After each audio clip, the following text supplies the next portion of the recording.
네, 금일 제가 발표할 내용은 그 그로버 알고리즘이고요. 그로버 알고리즘은 이제 뭐 이전에도 성근님께서도 발표를 하셨었는데요. 오늘 저는 조금 더 직관적이고 조금 더 직접적인 관점에서 그로버 알고리즘을 좀 다루려고 합니다. 먼저 그로버 알고리즘은 아시는 것처럼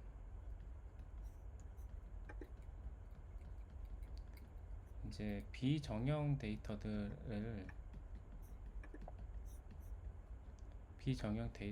중에서 우리가 어떤 그 서칭을 할 때 사용되는 알고리즘입니다. 그러니까 이게 정형 데이터면 사실 규칙이 있기 때문에 고정 컴퓨터도 잘 찾거든요. 그러면 이게 그 서칭 알고리즘 관점에서 고전하고 이제 양자를 좀 비교를 해보겠습니다.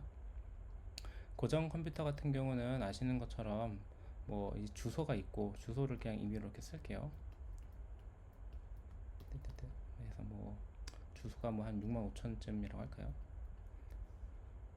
근데 여기 데이터가 뭐 32,321, 1, 7, 76, 뭐 16, 4, 뭐 76, 76은 이미 있죠. 뭐 70, 78이라고 할까요? 이런 식의 데이터가 있다고 했을 때, 고전은 하나 확인하고 아니면 넘어가다가 78이라는 게 있네. 78을 찾는다고 할게요. 하나씩 찾게 되잖아요. 그러다가 아니면 넘어가고. 그러면 이거를 실제 이제 하드웨어에서는 어떤 일이 일어나는지 좀 생각을 해봐 주시면, 먼저 이 인풋 신호가 들어가겠죠. 우리가 찾고자 하는 78이라는 값을 이제 메모리로 보내겠죠. 메모리. 그럼 이제 메모리 안에는 이제 그 회로를 타고 들어가서 뭐 안에 뭐 뱅크, 셀 등등등 가서 찾겠죠. 하나씩 먼저 하나를 찾는데, 이 하나를 찾았을 때 여기에 우리가 원하는 답, 예를 들어서 78이 아니라 뭐 7 같은 게 있었다 하면은, 그 다음에 메모리는 이제 그 우리가 찾고자 하는 값인지 아닌지에 대한 그 컴퓨터에다가 신호를 또 보냅니다. 비교를 하는 회로가 또 복잡하게 있어요. 이거를 뭐 사실 그 그림을 찾아서 보여드리면 좋지만, 관심 있는 분들은 이거 회로도 한번 찾아보시면 좋을 것 같습니다. 이제 이 비교기도 이 트랜지스터가 굉장히 복잡하게 많이 배열이 들어가 있거든요. 우리가 찾고자 하는 78이냐 아니냐 이거를 결정하는 그 회로라고 보시면 되겠고, 이 컴퓨터에서 만약에 아니라고 결정이 나게 되면은 이제 그 제어기, 이제 컨트롤러 쪽으로 들어가겠죠. 컨트롤러도 이제 뭐 XOR, 뭐 NOR, NAND, AND 이런 여러 가지 트랜지스터로 이제 조합이 됩니다. 그리고 이 컨트롤러를 통해서 가산기, 애더가 되겠죠. 애더도 아시겠지만 이게 그 인풋 때는 비수가 많아지게 되면 애더 트랜지스터도 굉장히 복잡해져요. 그래서 이 애더 안에 있는 트랜지스터들이 되게 복잡한 게 많아진다. 그 이 애더를 통해서 이제 주소를 업데이트를 하죠. 우리가 3을 찾았으니까 4 주소를 찾아 해서 이 메모리에 업데이트된 주소와 이제 그 버스를 가지고 이제 어떻게 보면 데이터가 실을 수 있는 그 빛을 가지고 출동을 하게 돼서 메모리에서 또 찾고 비교하고 이제 컨트롤러를 통해서 애더를 이제 또 동작시키고, 이런 일련의 과정들을 계속 하게 되는데요. 예를 들어서 뭐 16빛이라고 해볼까요? 16빛 보면은 이제 2의 16승이 나타낼 수 있는 자릿수가 65,536인가 뭐 그렇거든요. 65,036이라고 하겠습니다. 어쨌든 그래서 16빛에서 78을 찾으라고 할 때 이제 고정 컴퓨터, 그러니까 고정 컴퓨터는 리니어 서치라고 하겠습니다. 리니어 서치를 한다고 했을 때 이러한 일련의 그 트랜지스터들의 동작이 65,536 맥시멈 동작해야 됩니다. 보통 이거를 뭐 오노테이션 이렇게 표현하죠. 저희는 2의 16승에 해당되는 모든 데이터들을 다 한 번씩 확인해서 업데이트를 해야만 이제 맥시멈리 이제 찾을 수 있다. 물론 이제 실제로 이렇게 걸리진 않습니다. 그리고 이 데이터가 정형 데이터라면 또 마찬가지로 이렇게 걸리지 않을 거고요. 단지 여기서 가정이 비정형 데이터를 리니어 서치를 할 때입니다. 그래서 어쨌든 고정 컴퓨터에서는 이러한 그 어떻게 보면은 에너지 리소스가 필요하다고 보시면 되겠고요. 그럼 양자 컴퓨터는 어떤지 한번 보시죠.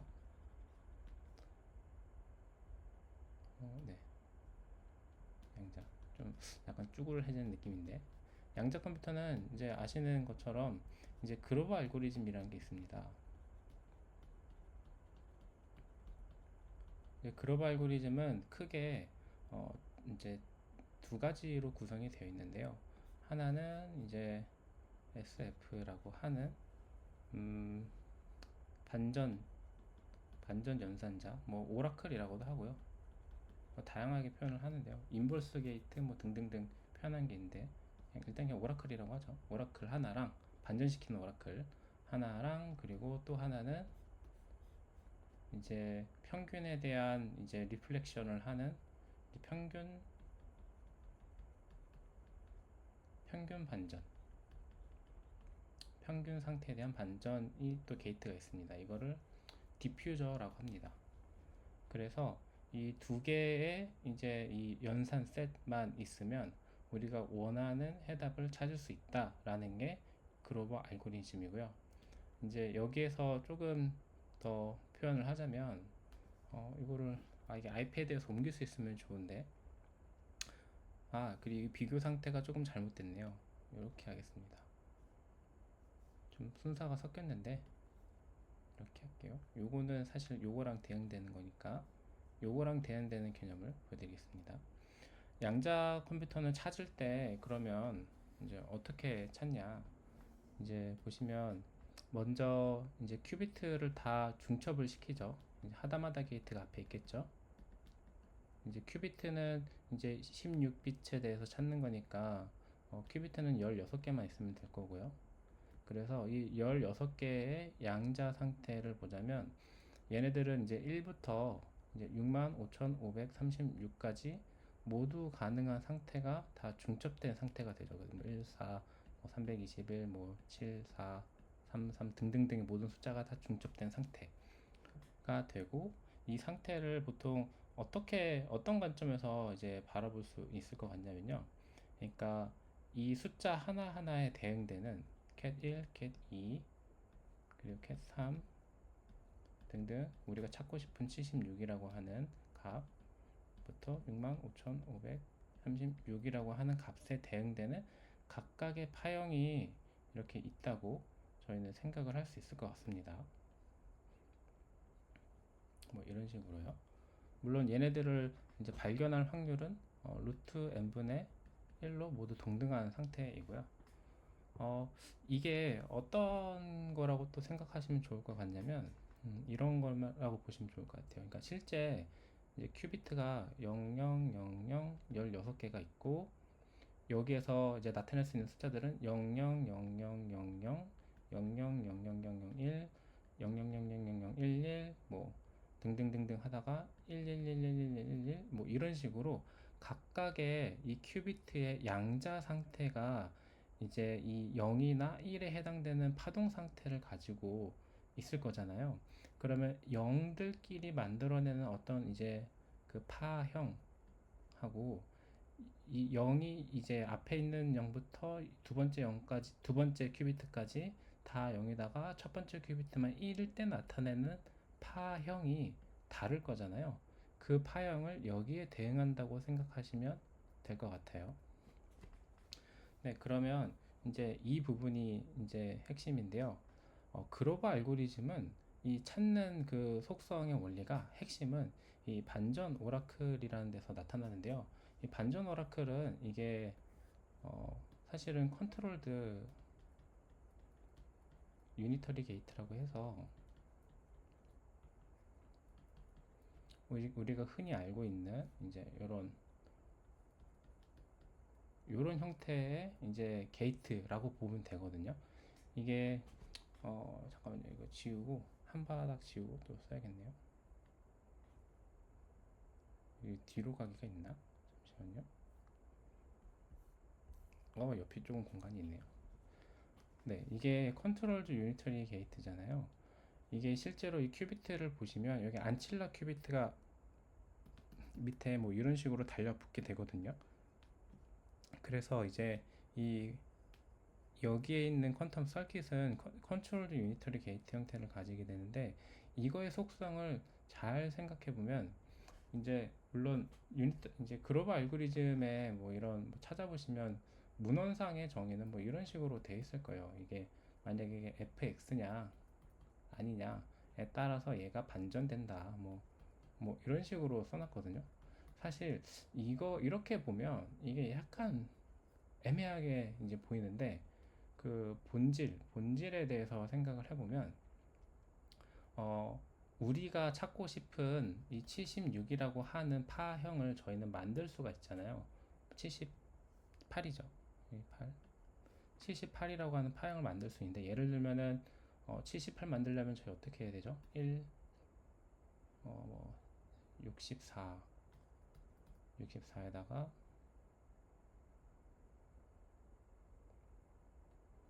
8 하나가 또 필요할 것 같고, 4 2 72 이렇게 되겠네요. 2 4 8 64만 있으면 되겠네요.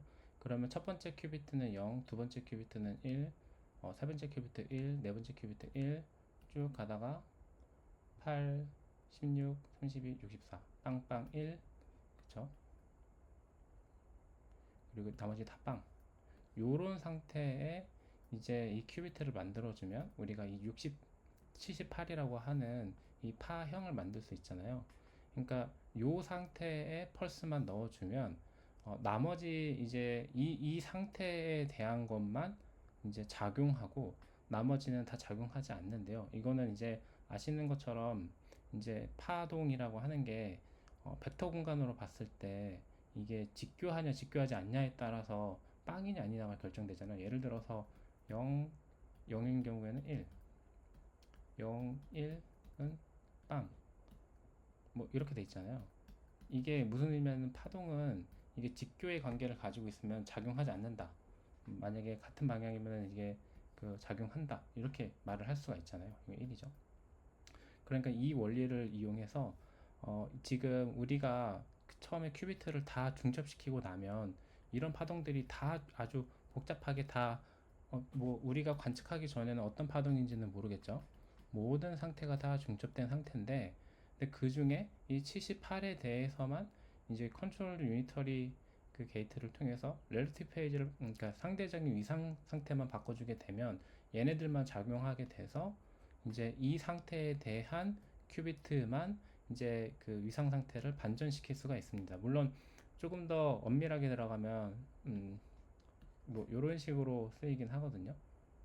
한다고 했을 때 이렇게 되겠죠. 아이덴티티 빼기 2, 우리가 찾고자 하는 요 상태 78에 대해서 뭐 이렇게 쓰고, 얘를 작용시키면 아이덴티티 빼고 이 우리가 찾고 싶은 게이트는 우리가 찾고 싶은 상태는 반응하게 되니까 얘는 살아남고 나머지는 다 빵이 돼서 사라지고, 걔가 두 배가 되기 때문에 이거를 빼게 되면은 이거를 그림으로 그리면 어떤 그래프가 결국에 나오게 되냐면, 그러니까 예를 들어서 뭐 이런 식으로 평균 상태에 다 있다고 했을 때 아까 아이덴티티에다가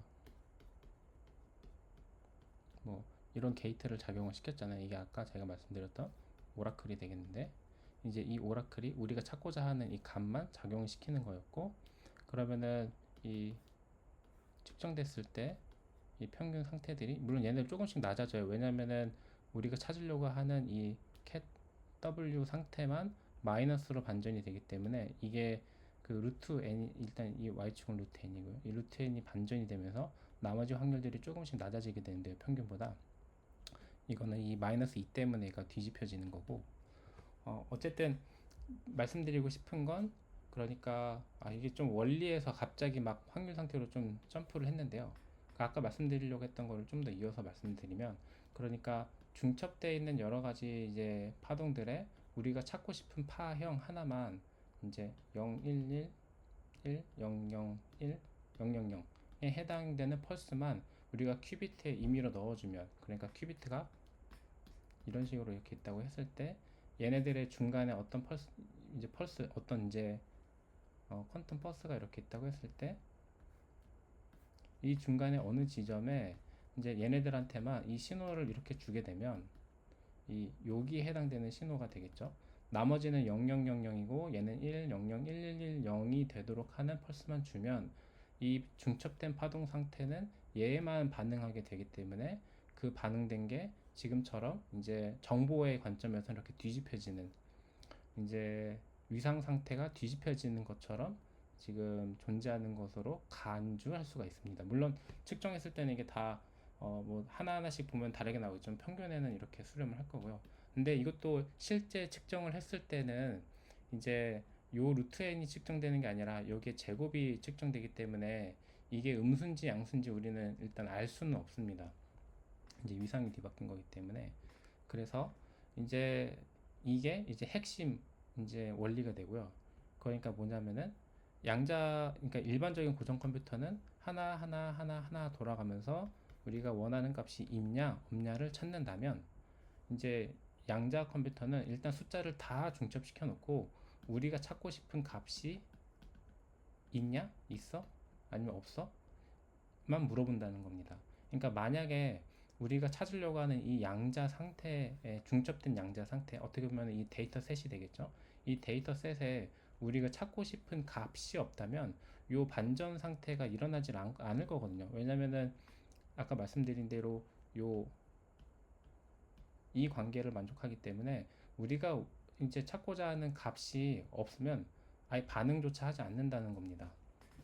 그런데 이제 다만 약간의 이제 이 글로벌 알고리즘에 제가 느낄 때 맹점이라고 한다면 뭐가 있을 것 같냐면요.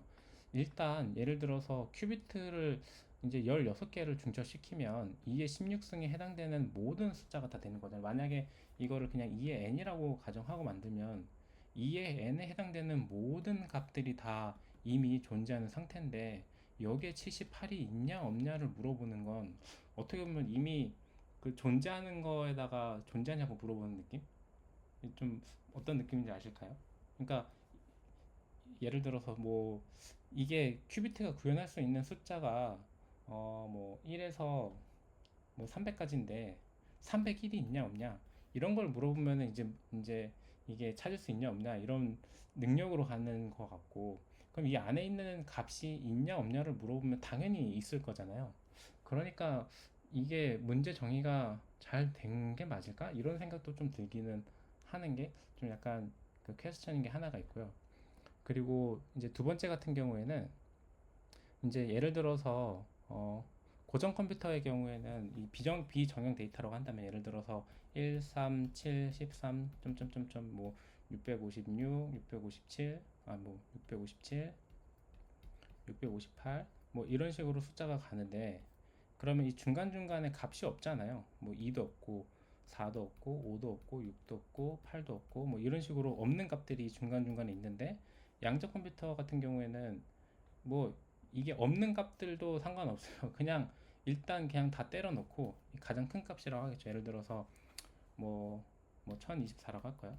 그건 1024에 해당되는 큐비트 10개를 그냥 다 띄워 놓고 찾는 값이 있냐 없냐, 뭐 예를 들어서 650이 있냐 없냐 이렇게 물어본다는 건데, 일단은 데이터를 불러오는 방식도 이제 고전과 다르고, 그리고 고전에 있는 데이터를 양자로 그대로 옮길 수도 없죠. 왜냐면 양자 컴퓨터는 중첩시킨 다음에 2, 4, 5, 6, 8 배제할 수가 없잖아요. 우리 양자 컴퓨터에서는 이거 배제하고 이대로 데이터를 인풋을 시키자, 이게 안 되잖아요. 만약에 이런 방식으로 데이터를 넣고 싶다면 여기에 있는 데이터를 그대로 입력하고 그런 데이터들이 떠 있는 곳에다가 이제 펄스를 이제 가해서 찾는 형식이 되어야 될 텐데, 이거는 퀀텀 레지스터나 퀀텀 메모리 같은 게 나온다고 해도 이렇게 데이터셋을 정의를 할 수는 없을 것 같거든요, 양자는. 그러니까 어떻게 보면은 이제 있건 없건 그냥 일단 데이터를 다 띄우는 수밖에 없는 그런 약간 한계가 있는 것 같습니다. 일단 네, 그런 거 이제 데이터의 측면에서 좀 그렇고요. 어쨌든 네, 그래서 양자는 다 띄워놓고 있냐 없냐를 물어보는데 그마저도 이미 당연히 이 숫자가 있냐 없냐를 물어보는 건 당연히 있다. 그렇다면 어떻게 해야 될까? 제 생각엔 이 오라클이 그래서 어떤 조금 더 특정한 논리적인 어떤 관계를 가지는 문제일 때 이게 좀 더 의미가 있지 않을까? 저는 그런 생각이 들어요. 그냥 단순하게 숫자가 5가 있냐, 뭐 6이 있냐, 8이 있냐, 12가 있냐, 뭐 이런 것들을 물어보는 건 이미 당연히 이 중첩시키는 순간부터 이 모든 그 값 안에 이 값들이 들어갈 수밖에 없기 때문에 좋은 문제가 아닌 것 같고요. 그러니까 어떤 값을 이제 좀 더 고전에서 찾을 때 좀 더 고생하는 값을 여기서 찾으라고 오라클에서 시킬 수 있었을 때 이게 좋은 문제가 될 것 같다. 뭐 예를 들어서 이제 뭐 이 안에 숫자 간의 연산이 어떻게 된다든지 이게 지금은 제가 단순하게 이게 이 값이 있냐 없냐 이 오메가 값이 있냐 없냐만 물어봤지만 이 오메가가 조금 더 복잡해서 오메가가 나오도록 하는 오퍼레이터들의 연산 집합이라면 좀 더 이제 의미가 있을 수 있다는 거죠. 뭐 예를 들어서 뭐 A, B, C, D, E, F 등등의 이제 어떤 연산이 들어갔을 때 오메가가 나도록 하는 어떤 작용이 있다면 그때는 조금 더 의미가 있지 않을까 생각이 들고요. 그리고 그룹 알고리즘을 조금 더 끝을 내자면 아까 제가 말씀드린 거는 처음에 하다마다 게이트를 통해서 이제 다 연산한 거를 제가 보여드렸고 그 다음에는 반전하는 거를 통해서 이제 우리가 찾고자 하는 값이 있으면 반전된다는 거를 보여드렸고 그 다음에 하는 거는 이거는 사실 이게 표현이 이게 조금 그 직관적으로 설명하기가 좀 어려운 그 연산자인데 아까 제가 디퓨저 연산자라고 했잖아요. 이제 디퓨저 연산자는 이제 앰플리파이케이션 역할을 하는데요. 증폭 역할을 하는데요. 얘는 우리가 찾고자 하는 값이 이제 있어? 오케이? 아니면 no? 이거를 묻는 거라면 만약에 있다면 얘를 증폭시켜줘가 요 디퓨저 연산자가 되겠습니다.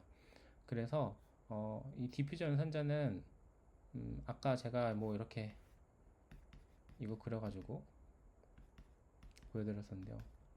여기 이 SF에 해당되는 거는 우리가 찾고자 하는 게 반전됐으니까 이렇게 될 거고요. 그쵸?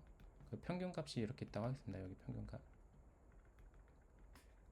그러면 이 디퓨저 연산자를 하게 되면 이 평균에 대해서 얘를 반전시키거든요. 보통 뭐 거울 대칭이나 뭐 이런 말을 쓰는데 사실 수학적으로 보면 그냥 반전됐네 이렇게 생각할 수 있거든요.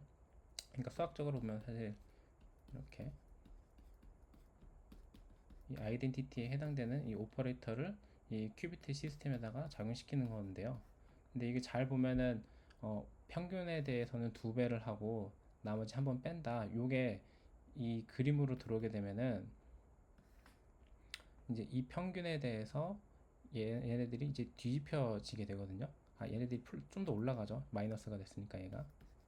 그래서 이 평균에 대해서 뒤집혀지기 때문에 오히려 조금씩 작아지고, 그러니까 찾고자 하는 값이 아닌 것들은 더 작아지고 찾으려고 했던 값은 평균에 대한 대칭이기 때문에 더 커지고 이렇게 되거든요. 그래서 이 과정을 여러 번 이제 색깔도 바꿔볼까요?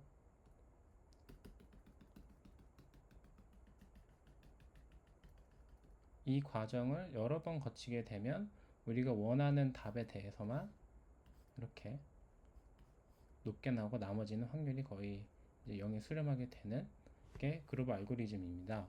그래서 이 여기 해당되는 연산자들을 이제 조금 더 보자면 조금만 더 말하고 끝낼게요. 구체적인 예는 다음에 하겠습니다.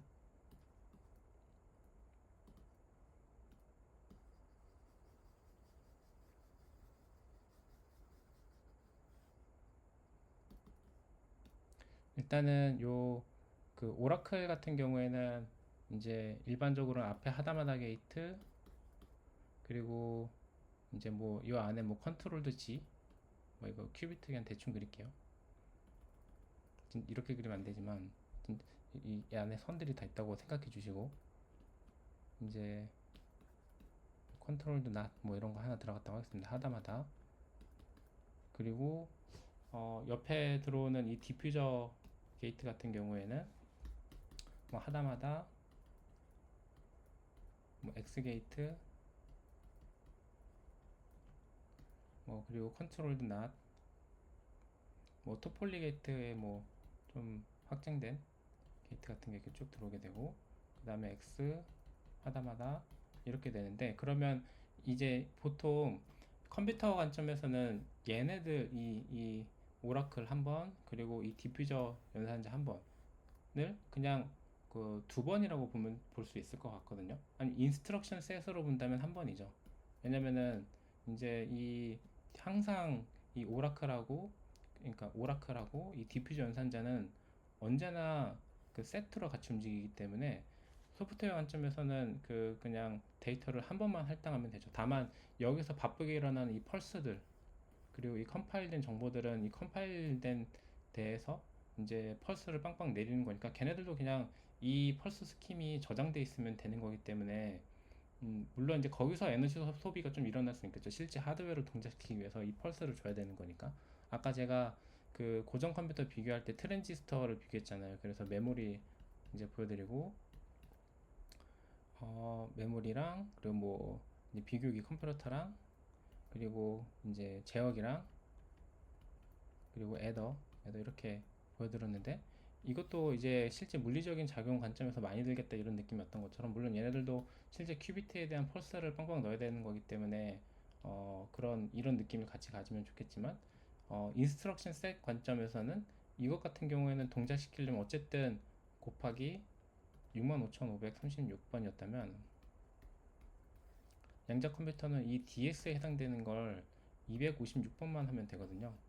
그러니까 지금 보시면은 256번만 하면 우리가 원하는 78이 있는지 없는지를 찾아준다는 게 그룹 알고리즘입니다. 그래서 좀 지금 설명해서 이제 다시 핵심이 되는 거를 좀 요약해서 보여드리면, 이제 고전에서는 이제 메모리, 이 비교기, 그리고 제어기, 가산기, 여기 해당되는 이 트랜지스터들과 이 여러 이 서킷들이 총 65,536번 동작해야 된다면, 만약에 16bit을 가정을 했을 때요, 16bit 안에서 어떤 숫자를 찾아라 했을 때, 양자 같은 경우에는 이 오라클 한번, 그리고 디퓨저 한번, 끝. 이게 256번이면 된다. 그래서 양자 컴퓨터가 고전 컴퓨터보다 비정형 데이터를 찾는 데 있어서는 매우 효과적이다, 이렇게 볼 수 있을 것 같습니다. 이제 여기서 큐비트, 이제 비트가 16개여서 그런데, 만약에 뭐 이제 여기서 이제 비트가 하나씩만 늘어나도 양자가 점점점 좋아지겠죠. 지금 만약 100개 비트다, 100개 비트에 해당되는 모든 정보를 찾아라 하면은 뭐 말도 안 되게 양자가 좋겠죠. 다만 이제 양자 컴퓨터도 실제 여기에 들어가는, 예를 들어서 이 오라클의 동작 시간, 아니면 이 디퓨저의 동작 시간, 이거는 이제 좀 느릴 수도 있거든요. 예를 들면은 디퓨저만 예를 들게요. 하다마다 게이트, 그리고 엑스 게이트, 그리고 뭐 컨트롤러 낫 게이트, 엑스 게이트, 하다마다 게이트, 뭐 이렇게 있다고 제가 보여드렸잖아요. N은 생략하겠습니다. 근데 이 보시면은 조금 빠른 양자 게이트들을 예시를 들어볼까요? 예를 들어서 초전도라고 하죠. 뭐 초전도가 빠른 편이니까. 초전도의 하다마다 게이트의 동작 시간이 몇 초인지 혹시 아시는 분 계신가요? 제가 알기로는 한 수백 나노섹 정도 됐던 것 같아요. 한 100 나노섹 정도 됐던 것 같습니다. 그럼 땡땡땡 나노섹이라고 할게요. X 게이트는 이제 수십 나노섹이고요. 뭐 이거 컨트롤도 나와서 이제 수백 나노섹이고요. 이것도 마찬가지로겠죠. 이거 곱하기 2니까 그러면은 이제 수백 나노섹이 되겠죠. 그렇죠? 그런데 여기에서 동작하는 이 트랜지스터들 혹시 몇 초 걸리는지 아시나요? 이게 예를 들면은 뭐 낫 게이트나 엔드 게이트나 이런 게이트들이 결국엔 트랜지스터 동작인데, 트랜지스터는 빠른 거는 뭐 0. 몇 나노도 됩니다. 그러니까 뭐냐면 이제 트랜지스터가 이게 한 바퀴 돌 때 걸리는 시간이, 예를 들어서 이제 뭐 이 0. 몇 나노섹, 뭐 한 수백 마이크로섹, 이제 수백 피코섹이죠. 피코섹, 수백 피코섹이니까 이 단위랑 대충 얼추 맞추면은 뭐 한 60 단위를 그냥 노멀라이제이션 한 거로 봐주래요. 65라고 하면은 얘는 256일 수도 있는 거예요. 단위를 만약에 맞췄을 때. 그쵸? 그럼 이렇게 보면 또 양자가 별로 안 좋은 것도 같고요. 그쵸? 근데 마찬가지로 아까 말씀드린 대로 비트 수가 증가하면은 이게 점점점 이게 처음에는 이게 높은 것처럼 보일 수 있지만 나중에는 이게 높아지는 시점이 나올 수도 있고, 그리고 시간 측면에서는 그렇고요. 그리고 양자가 이득인 건 이제 결국에는 이 동작 시킬 때 이제 에너지 측면에서 이제 개인이 있을 거다라고 기대를 하는 거거든요. 근데 에너지 측면에서는 사실 현재로서는 이 초전도 큐비트가 한 30% 정도, 40% 정도 한 번 동작시킬 때, 이거는 그냥 한 번 동작 기준이에요. 이 정도 이득이 있는 것 같다 이렇게 보고한 자료가 있기는 하거든요. 그런데 실제로는 좀 더 엄밀하게 계산해서 따져봐야 될 것 같기는 해요. 이거는 왜냐면 냉각 하는데 에너지도 너무 많이 들고요. 이게 8mK 켈빈 유지하는데 무조건 그래서 고온으로 가야 되고, 결국엔 나중에 그 양자 컴퓨터도 클라우드 서비스 제공하게 되면은 어, 이런 근데 이제 실제 동작하는 에너지도 결국에는 이게 그런 거잖아요. 이제 결국엔 원가잖아요. 원가. 이 원가로 들어갈 거기 때문에 이 동작했을 때 어설프게 동작시키는 거는 이제 돈도 안 되고 계산도 안 되고 에너지 측면에서 이득도 안 될 수도 있는 그런 현상이 생길 수도 있습니다. 어쨌든 그래서 뭐 많은 사람들이 항상 그 얘기하는 게 이거 역전되는 지점이 있을 거다. 그 지점을 찾아야 된다. 이렇게 얘기하는 게 그런 것 때문이기도 하고요. 네, 어쨌든 그래서 네, 정리를 하자면 오늘은 제가 그 고정과 양자 그 알고리즘 측면에서 리니어 서치 혹은 그런 이제 비정형 데이터 서치를 할 때, 고전은 리니어 서치죠. 그 데이터를 찾을 때 떤 차이가 있는지를 글로벌 알고리즘을 기준으로 좀 말씀을 드려봤습니다. 네, 그래서 오늘 발표는 여기까지입니다. 감사합니다. 네, 혹시 질문 있으실까요?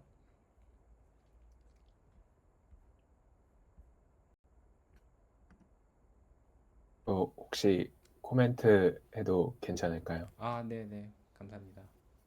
네, 약간, 잠시만, 말이 정리가 안 돼서. 그 글로벌스 알고리즘 할 때 아까, 모든 데이터들, 그러니까 양자 상태는 일단 전부 다 하다마드를 가해서 모든 상태를 중첩시키고, 이제 거기서 이제 필요한 상태가 있으면 이제 그걸 증폭시키는 거라고 했었는데, 네네. 그게 그게 맞는 말씀이고, 원래 그로버가 처음에 제시했던 것도 그 방식이긴 합니다. 근데 결국에 근데 요즘에 양자 알고리즘 할 때 약간 사용되는 글로벌스 알고리즘이 사용되는 관점을 말씀을 살짝만 드리면, 그냥 이 어쨌든 스퀘어 쿼드라틱하게 빠르게 데이터를 찾아내잖아요, 네네. 기본적으로. 근데 전부 다 하다마드로 해서 그렇게 모든 데이터셋을 이제 탐색하는 게 아니라 앰플리튜드 앰플리피케이션이라고 글로벌 알고리즘 살짝 조금 진화된 버전이 있거든요. 그래서 이게 저희가 어떠한 양자 알고리즘 A라는 거를 돌려가지고 양자 알고리즘 A라는 걸 돌려서 우리가 원하는 상태가 여기에 한 몇 퍼센트 확률로 있어 라고 하면, 뭐 스몰 a만큼의 확률로 있어 라고 하면, 그러면 걔를 이제 측정을 해가지고 걔를 뽑아내려면 일단 a분의 1 정도의 시도를 해야 되잖아요. 근데 이제 알고리즘 a라는 거를 이제 뭐 마이너스 뭐 a의 인버스 뭐 s0의 a의 sf 뭐 이런 식으로 글로벌스 알고리즘 살짝 변형시킨 앰플리튜드 앰플리피케이션을 하면 측정 횟수를 a분의 1이 아니라 루트 a분의 1로 줄일 수가 있어요.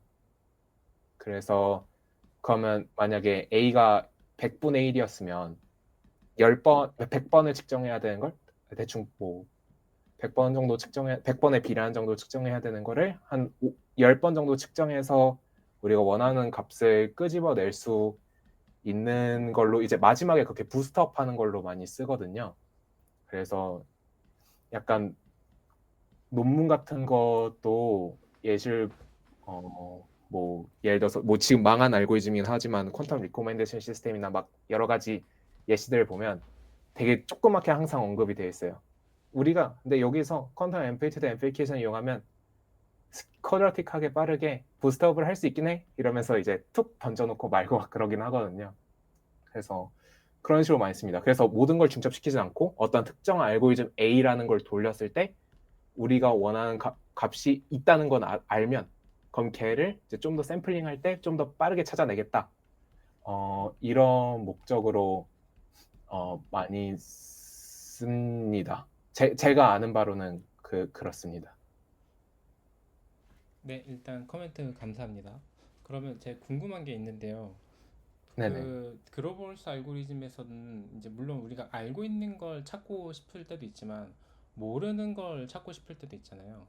그러면은 그 네네. 모르는 걸 찾고 싶을 때는 약간 이런 느낌인데, 그러니까 말씀해 주신 대로 이게 다 중첩시키는 거 아니고 딱 우리가 궁금해하는 게 여기 있다. 그럼 여기에 해당되는 것만 중첩시켜서 찾겠다는 건데, 이거를 모르는 경우에는 예를 들어서 뭐 색깔로 표현하면은 우리가 찾고자 하는 해가 뭔지 모르는데, 그럴 때는 지금 어디다가 해야 되는지 모를 수 있잖아요. 이렇게 해야 될 수 있잖아요.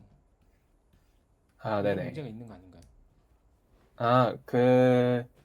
아, 일단 아까 전에 말씀드린 그런 앰플리튜드 앰플리피케이션을 적용할 때는 우리가 일단 정답이 그러니까 어쨌든 수학적으로 그 알고리즘들을 증명할 때는 우리가 여기 정답 스테이트가 뭐 A 샘플링하면 A% 확률로 나와. 그 스몰 A% 확률로 나와. 이걸 일단 증명을 한 상태에서 그 앰플리튜드 앰플리피케이션 돌리고요. 그러니까 지금 현재 상태에 정답 상태가 있다는 걸 알고 돌리고 근데 일단 순수한 그로버스 알고리즘을 따지자면 약간 그 말씀해 주신 것처럼 이건 조금 다른 얘기인데요. 약간은 관련이 있을 수 있어서 말씀드리는 건데 그 어쨌든 전체 하다마다 쫙 가해서 전체 상태에 대한 탐색을 하는데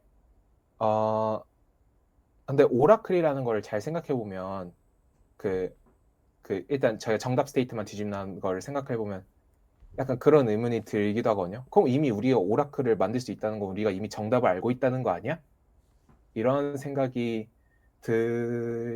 들기도 하는데 이제 그럴 때는 또 물론 이제 저희가 특정한 이제 이런 토익 example에서는 그게 맞긴 한데 예를 들어서 뭐 그래프 컬러링 문제나 뭐 서로 인접한 노드끼리는 다른 색깔로 칠하는 거 이런 거는 그런 조건 자체를 오라클에 넣어버릴 수가 있다고 하더라고요. 저도 그 자세히는 모르는데 그쪽 그 공부하시는 분께 들었을 때는 이제 뭐 그래프 컬러링 같은 그런 조건 자체를 오라클에 넣어가지고 이제 그 조건에 맞는 것만 이제 증폭을 시키고 막 그래서 우리가 명시적으로 답을 모르더라도 그 조건을 뭐 이제 넣을 수 있고 뭐 그렇다고 하더라고요. 그래서 일단 정리해서 말씀드리면 그 정답이 우리가 현재 양자 상태에서 정답이 있다는 거를 확신하고 있을 때만 이제 앰플리튜드 앰플리케이션 써가지고 증폭을 하고 뭐 그렇습니다. 약간 두 가지 다른 얘기를 섞어서 했는데 네, 네, 말씀 감사합니다.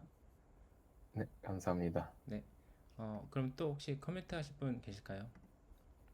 예, 그러니까 환영님, 네, 그 아까 말씀하실 때 네, 네, 이미 있는 걸 알고 있는데 그 왜 사용하는지 조금 의문스럽다라고 하시는 게 맞을까요? 네. 그런 그러니까 언급을 이게 하셨던. 그 성근님이 말씀하신 거랑 예, 이제 동일한 궤를 가지고 있는데요. 예, 그러니까 해답을 알고 있는 경우인데, 네, 이게 해답을 알고 있는 경우라는 게 이미 우리가 중첩된 어떤 상태를 만드는 순간부터 그 네. 해답은 그 안에 들어가 있다는 거죠.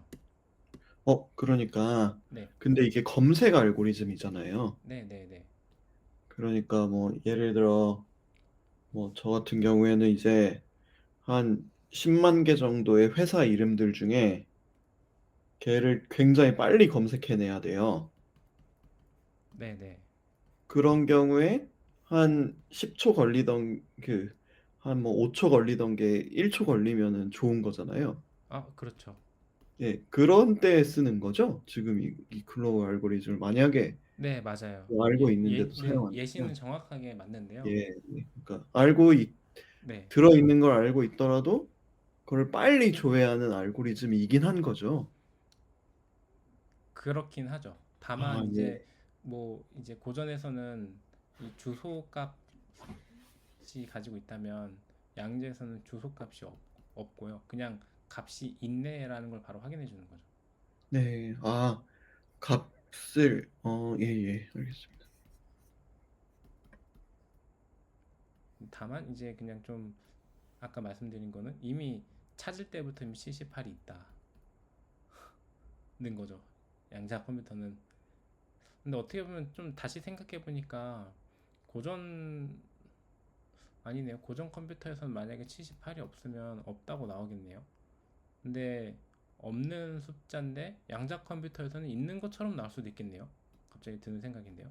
그러니까 뭐냐면 10만 개의 회사인데 이 회사들을 이제 숫자에 대응하도록 한다고 했을 때 뭐 76, 뭐 78, 79, 뭐 이런 숫자들이 나왔다고 했을 때 77이라는 숫자는 없는 거잖아요.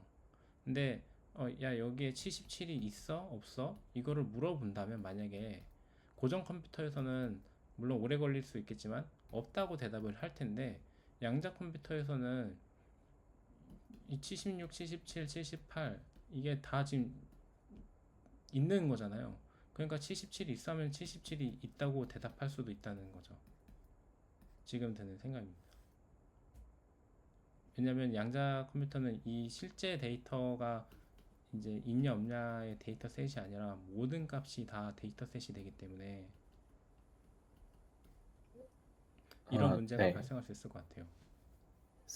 그래서 거기서 네, 맞는 말씀인데 그래서 그 예시를 많이 드는 것 같은 게 그래프 컬러링 예시를 많이 드는 것 같은 게 예를 들어서 어떠한 그래프는 세 개의 색만으로도 세 개의 색만으로는 서로 인접한 것들끼리 다른 색을 못 칠할 수 있잖아요. 어쩔 수 없이 이제 인접한 걸 같은 색을 칠해야 되는 경우도 있을 수도 있는데 어떤 그래프에다가 세 개의 색만으로 칠하는 모든 경우 수를 싹 다 중첩을 시켜버리고 그 중에서 우리가 인접한 것 중에 서로 같은 색깔이 없는 경우만 이제 증폭을 한다면 그럼 이제 만약에 그게 애초에 불가능한 그래프였으면 그러한 경우 자체가 중첩이 되어 있지가 않잖아요.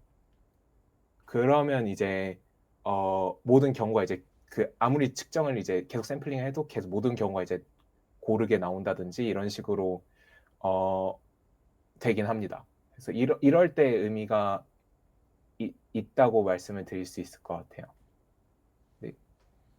음, 그래프 컬러링이 이게 어, 실제 어플리케이션이 어떤 게 있나요? 이런 종류의 그 알고리즘? 그래프 컬러링이요. 네, 그거 항상 네트워크 하시는 분들이 네, 많이 하신다고 알고 있는데 네. 그래프 컬러링은 정확한 활용 예시가 생각이 안 나네요. 근데 네트워크 하신 분들이 그 그래프 컬러링이나 뭐 맥스컷이나 뭐 MI MIS나 이런 것들 많이 한다고 하더라고요. 왜냐하면 그 기지국을 최소한으로 설치해야 되고 막 뭐 서로 다른 주파 쓰고 막 이런 것들 고려할 때 이런 것들이 사용된다고 들었는데 자세한 예시는 지금 생각이 잘 나진 않습니다. 음, 이, 어, 네, 알겠습니다. 그 나중에 성근님 자세한 알고리즘 아시게 되면 공유 좀 해주세요. 네, 아, 네, 알겠습니다. 알겠습니다. 네, 그럼 네, 질문 감사합니다. 혹시 또 그 코멘트 하실 분 계실까요? 네, 없으시면 금일 발표는 여기까지 하도록 하겠습니다. 좋은 코멘트 질문해 주셔서 감사합니다. 네.